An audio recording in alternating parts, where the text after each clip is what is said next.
I want to ask a question. Do you guys ever cry? And I ask that because what does it feel like to cry? Do you cry systematically, periodically, constantly, or just occasionally? Like, there are times where my throat is clogged, or I feel there are tears coming up my tear gland, but I don't remember the last time I actually cried. Crying, like having tears down my face and um, making the very disgusting howl sound from crying. What does it feel to cry? I remember when I cried as a kid when I got hurt. Um,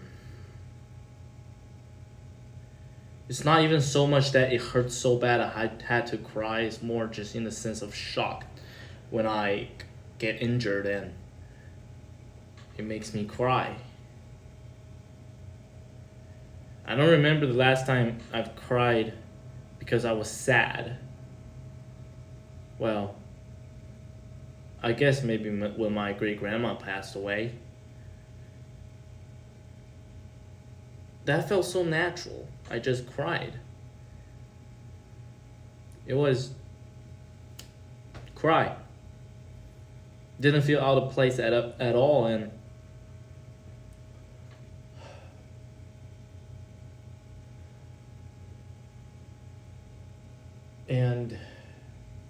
the rest of the times I feel like when I cry, I'm trying to force it. I feel like I should cry, but I don't. I don't know what crying is anymore. I haven't cried in maybe a year. Even in extreme sadness, I don't cry. I don't think about crying. Should I cry? How? I don't know what is better, to be able to cry and let the tears out, or just not, like, simply do not have the capability to cry after all. What do you guys experience? I'd like to hear your feedback on that. I do want to express though.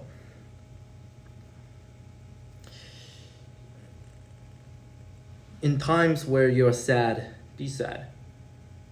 It's like Inside Out, Well, the first one. I've not watched the second one. Well, the problem with Riley was that she keeps wanting to force everything to be joy. Well, or in another sense, joy as a character, as an emotion of our main character, keeps making the overarching decisions. Just always think about happiness. Being joyful is good, so be joyful all the time.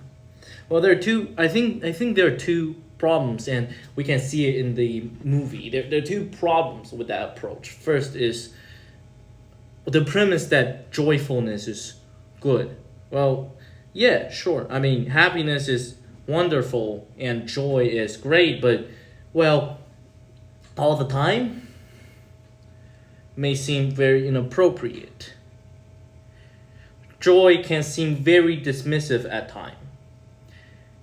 When Riley's childhood friend, well, that elephant, I forgot that thing's name, but when Riley's childhood friend had a very sorrowful moment due to his existential crisis, well, sadness was the one who could channel that, well, the friend's sadness out. Sadness was the one who can sit down, be empathetic, and say, cry it out. It's sad. I get it because I am sad. And that's when Joy realizes, well, sadness was way more helpful than Joy could ever be in that situation. And second is when Joy comes back to the emotion control room, is she gives up the obsessive command of being joyful. I have to be the one taking over all the rest of the emotions. I have to be the one that hammers down the decisions and the memories. She presses the button with sadness, and that was a healing moment because that's the first core memory that is mixed in emotions. And that's good because, well,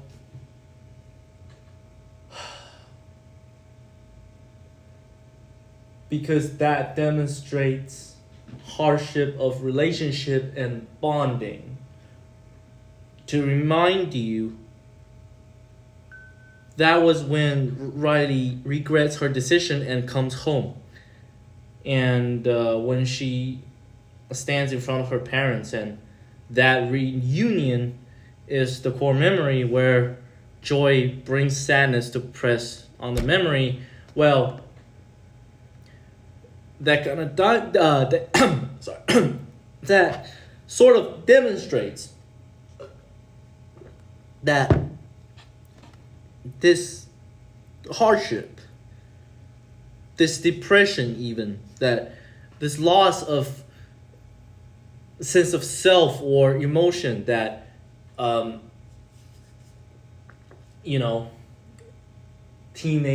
someone who stepped into her teenage year Riley experienced, that existential crisis comes to an end, and that you have a sense of bonding moment where both sadness and joyfulness is at play. And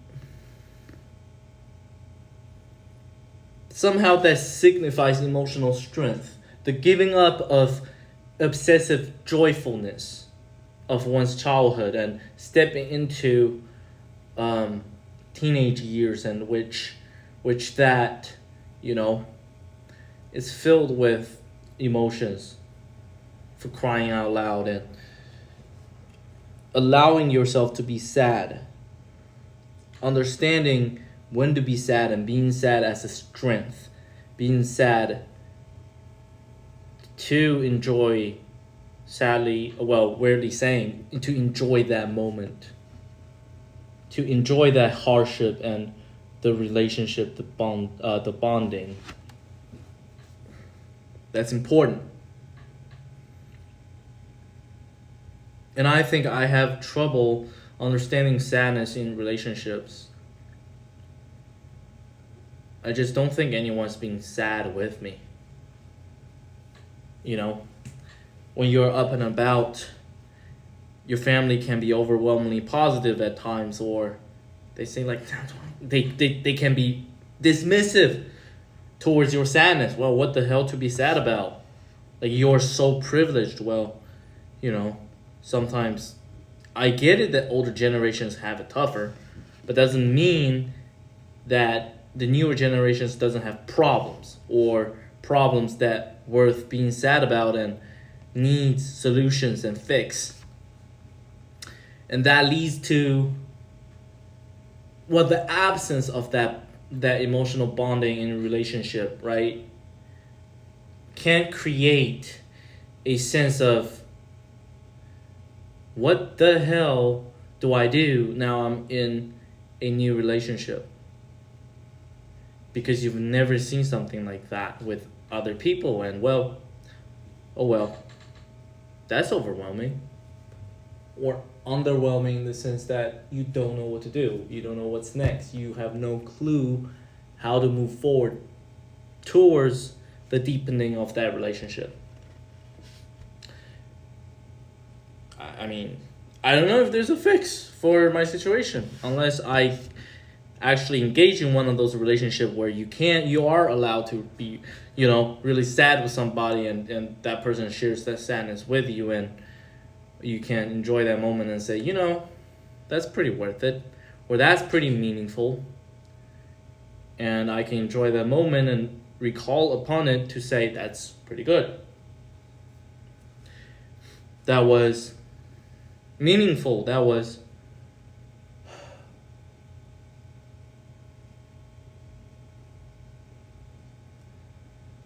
I guess the hardship is genuine sadness. I feel like, especially the Western culture have such an obsessive positivity, a necessity of positivity, and well, you are dismissing sadness. You think that's a weakness and something that's rather taboo, because who wants that? It's disgusting at times, and well, then either people are not genuine with you in sharing that sadness, or people straight up dismiss it. And that makes it difficult to bond between people, and maybe that's why it's so individualistic. Because if you only share happiness with others, you won't be able to share life with that person. Because life isn't all sunshine and rainbow. Nobody's life is all sunshine and rainbow. Babies, for crying out loud. Babies cry. You think babies have the easiest job? No, they cry. They cry a whole bunch of loud, and sometimes, for pretty valid reasons. It's like, well, I'm left unattended. Oh, that's terrifying. I'm a baby. I can't even sit upright. What if my parents are in danger? I will die. Or I crap my pants. Well, my diapers. Well, I can get an infection. Well, of course the babies are not thinking that, but they can identify when things are uncomfortable instinctively and know that's crisis filled. Life isn't all sunshine and rainbow for anyone.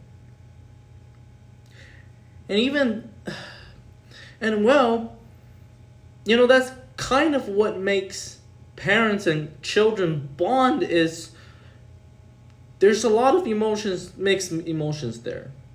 There's a lot of reliance and provision. Well, and I think that's beautiful. I'm here for every single minute of you. I'm here for every single inch of your growth, and that's deep bonding, especially emotionally. When you have people to rely on, or for the parent, you have someone who are in desperate necessity of your provision, your supervision and help. Well, that's hell of an initiative and hell of a mission. And the lack of that, or the dismissal of one's need, and especially on the child side, the dismissive of the children's need or concern, well, that's not good, because you're skipping the bonding part. The point of it is that the child knows it can trust on you, and have security in that. And that's bonding. And the lack of it, oh boy, that just opens up so much trouble in adulthood, and you see so much of it nowadays. part of it is, of course, the parents didn't care, but also it was, well, time was good back then. Like, who cares? I'm enjoying it. And why would I care about my children's concern? Well, there's nothing to really be concerned about. Things are great. And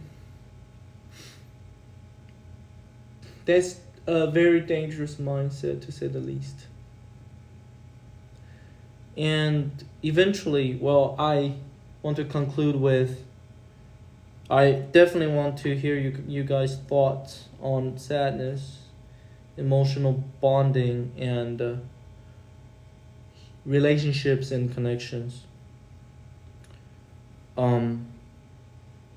I think these kind of dialogues, or monologues really, can be quite tedious for viewers, for you guys, and maybe it's too much, maybe it's not coherent enough. Maybe it's too turbid in terms of, it sounds like jargons, even if I mean something with my words. It may still not land.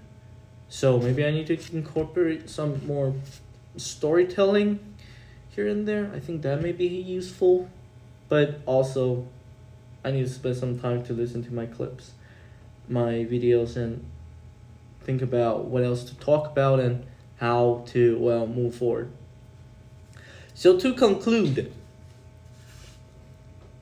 there are times you feel sad, maybe, and maybe that's really good, and hopefully you can have someone to share the sadness with you. But what the hell do you do when you don't have somebody to share the sadness with you? Because then you're just depressed, because you have problems and nobody hears it. Nobody knows. It's like, well, you're pretty darn on your own, aren't you? And that's terrifying. It's like a baby without anyone by it. It's like, well, I have very limited autonomy. And when that is the case, when there's no provision, I'll die. And that's probably true for all of us to some extent. Well, I can do lots of things, but there are also things that I cannot do. I cannot genuinely compliment myself without feeling ingenuine or selfish. I cannot give myself grace because I wouldn't even know what that looks like. I cannot give myself credit because I genuinely haven't done so much. I cannot be meaningful in others' life because I'm not other people. I don't have the channel to live that out. Well, I can do sort of things to move towards that, but what if the circumstance doesn't allow, or it's not timely just yet? And well, that's hard. And we need others' grace and appreciation. To some extent, at least. We're very social animals. So then what do you do? How do you deal with that sadness? Or do you just cry? But then what if you can't? Hopefully whatever this is was helpful. I'll be shocked if you watch all of that. And stay focused. Value people in your life.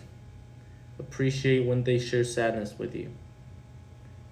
Especially when they're genuine. That's the gift no amount of money can buy in life.